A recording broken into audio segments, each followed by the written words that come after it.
Hello friend, तो आज की इस क्लास में हम लोग बहुत महत्वपूर्ण क्वेश्चन करने वाले हैं। तो आप लोग क्लास में अंत तक बने रहिएगा। तो चलिए क्लास को स्टार्ट करते हैं। तो आज का सबसे पहला हमारा जो क्वेश्चन है सर कि वैद्युत सेल क्या होता है। वैद्युत सेल क्या होता है, इलेक्ट्रिक सेल क्या होता है। तो इसका परिभाषा एकदम सिंपल है, साधारण है, आप लोग याद रखिएगा। केवल हम नोट्स के माध्यम से यहाँ पर प्रोवाइड करवा दिए हैं, तो आप लोग अच्छे से याद रखिएगा। क्या है, वैद्युत सेल एक प्रकार का ऐसा युक्ति है जो रासायनिक ऊर्जा को रासायनिक ऊर्जा को वैद्युत ऊर्जा में बदलकर किसी वैद्युत परिपथ में आवेश के प्रवाह को निरंतर बनाए रखता है। क्या बोले, वैद्युत सेल जो है एक युक्ति है जो रासायनिक ऊर्जा को विद्युत ऊर्जा में बदलकर किसी वैद्युत परिपथ में, वैद्युत परिपथ तो आपको पता होगा कि क्या होता है, किसी वैद्युत परिपथ में आवेश के प्रवाह को निरंतर बनाए रखता है। यानी क्या, धारा को प्रवाहित करते रहता है। आवेश का प्रवाह कीजिए चाहे धारा बोलिए, यह निरंतर क्या करता है, बनाए रखता है। इसको क्या बोलते हैं, वैद्युत सेल कहते हैं। याद रखिएगा, बहुत महत्वपूर्ण परिभाषा है परीक्षा के लिए आपके। फिर है कि वैद्युत वाहक बल क्या होता है। क्या, वैद्युत वाहक बल क्या होता है, यह भी बहुत महत्वपूर्ण है।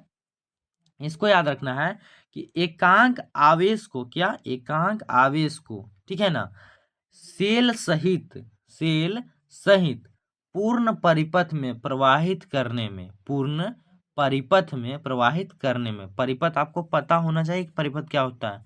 पूर्ण परिपथ में प्रवाहित करने में सेल द्वारा किए गए कार्य या सेल द्वारा दी गई ऊर्जा को सेल का वैद्युत वाहक बल कहते हैं। ठीक है ना, समझ में आया होगा, बहुत आसान है।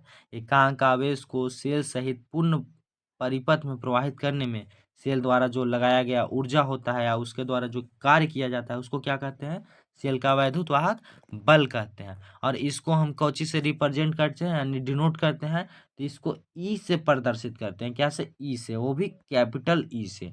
ई बराबर होता है डब्लू अपान में क्यू। यहाँ से क्यू को अगर एक मान ले तो परिभाषा बन जाएगा कि एकांक आवेश को सेल सहित पूरा परिपथ में प्रवाहित करने में सेल द्वारा जो ऊर्जा दिया जाता है या उसके द्वारा जो कार्य करल जाता है उसको क्या कहेंगे, वैद्युत वाहक बल कहेंगे। अब इसका मात्रक तो बहुत महत्वपूर्ण होगा। वैद्युत वाहक बल का मात्रक क्या होता है, तो डब्लू का मात्रक जूल और क्यू का मात्रक कूलाम। तो इसका ऐसे ही मात्रक जूल प्रति कूलाम हो जाएगा। यह अगर ना रहे तो इसको हम वोल्ट बोलते हैं। क्या बोलते हैं, वोल्ट बोलते हैं। याद रखना है, यहाँ लिखा हुआ भी है कि इसका मात्रक, किसका मात्रक, तो वैद्युत वाहक बल का। वैद्युत वाहक बल को कौची से रिप्रेजेंट करते हैं, तो ई से करते हैं।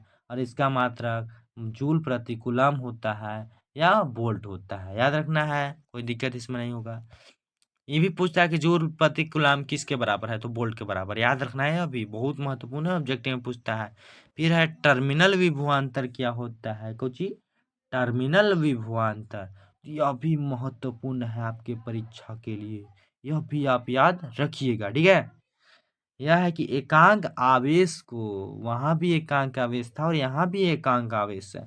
एकांक आवेश को सेल के एक टर्मिनल से, सेल के एक टर्मिनल से दूसरे टर्मिनल तक बाह्य परिपथ में, क्या, बाह्य परिपथ में प्रवाहित करने में सेल द्वारा किए गए कार्य या सेल द्वारा खपत की गई ऊर्जा या दी गई ऊर्जा को सेल का टर्मिनल विभवांतर कहते हैं। इसे भी से प्रदर्शित करते हैं, किससे, भी से प्रदर्शित करते हैं।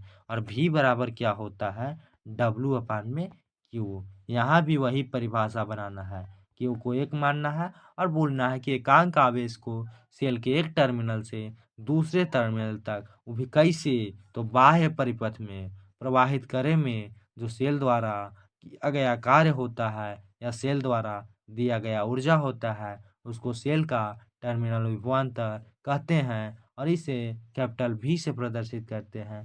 कैपिटल भी बराबर डब्लू अपान में क्यू होता है। इसका मात्रक भी सेम वही होगा, जूल प्रति कूलम या वोल्ट होगा। क्लियर हुआ। फिर आगे चलते हैं आंतरिक प्रतिरोध में। क्या, आंतरिक प्रतिरोध में, ये थोड़ा लेवल का क्वेश्चन है, याद रखिएगा। आंतरिक प्रतिरोध में लेवल का तो मैंने बहुत सा सब क्वेश्चन है, सारे क्वेश्चन है, आपको याद रखना ही रखना है, पर ये सब खास करके याद रखिएगा।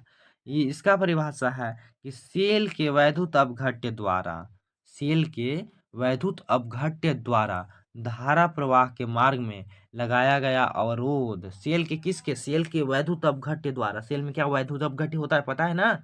सेल के वैद्युत अपघट्य द्वारा धारा प्रवाह के मार्ग में जो लगाया गया अवरोध होता है, जो मैंने क्या कहते हैं उसको रोक देता है, अवरोध होता है थोड़ा बहुत रोक देता है, उसको ही आंतरिक प्रतिरोध कहते हैं। अब इसे बबुआ के स्मॉल आर से प्रदर्शित करते हैं। कैसे, स्मॉल आर से। और प्रतिरोध का मात्रक जानते हैं आप लोग ओम। ओम का डिनोशन जानते हैं ऐसे होता है, ठीक है ना। आंतरिक प्रतिरोध भी आपको क्लियर हुआ ना, हो गया ना, आपको याद हो गया। यह सब क्वेश्चन आपको याद हो गया ना, यह सब क्वेश्चन याद ही रखिएगा आप, ठीक है ना। आंतरिक प्रतिरोध का मात्रक क्या होता है, ओम होता है। इसे स्मॉल आर से प्रदर्शित करते हैं। तो यह सब क्वेश्चन आपको याद होना चाहिए। चलिए अब आगे चलते हैं। किरचॉफ लॉ यानी किरचॉफ का नियम, यह भी बहुत महत्वपूर्ण है। जो किरचॉफ भगवान जी सॉरी किरचॉफ वैज्ञानिक जो थे, यह दो नियम दिए थे। कितने नियम दिए थे, दो नियम दिए थे। अवैधुत परिपथ संबंधी दो नियम दिए थे। पहला नियम जिसे संधि का नियम भी कहा जाता है, और पहला नियम जो है से आवेश संरक्षण पर निर्धारित है। किस पे आधारित है, आवेश संरक्षण पे आधारित है। और यह ऑब्जेक्टिव में बहुत बार पूछ लिया गया है। क्या पूछ लिया गया है। इसका परिभाषा है, ये जो पहला नियम है इसमें बोलते हैं कि किसी दिष्ट धारा के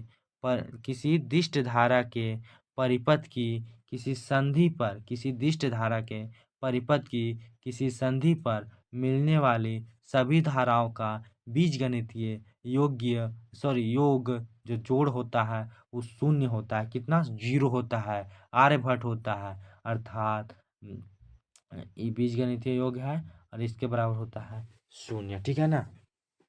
क्लियर होगा इसमें। फिर है, यह नियम आवेश संरक्षण पे निर्धारित है यानी आधारित है। अब दूसरा नियम है ऊर्जा संरक्षण पे आधारित। दूसरा नियम कौन सी पे आधारित है, ऊर्जा संरक्षण पे आधारित है। दूसरा नियम देखिए कौन सी बोलता है। दूसरा नियम है कि किसी वैद्युत परिपथ में बंद पास अथवा लूप के विभिन्न खंडों में प्रवाहित